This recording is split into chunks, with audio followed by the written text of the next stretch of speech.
Eine vollständig renovierte Dreizimmerwohnung ist hier zu vermieten. Sie befindet sich in Krefte.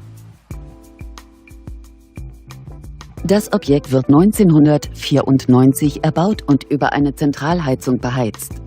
Die Wohnung verfügt über eine Einbauküche.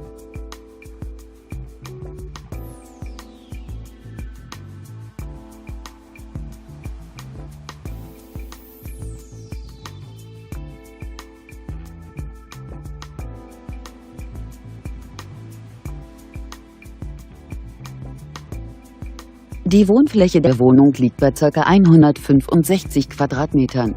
Die Kaltmiete dieser Wohnung beläuft sich auf 1.295 €. Wir freuen uns, Sie näher zu informieren.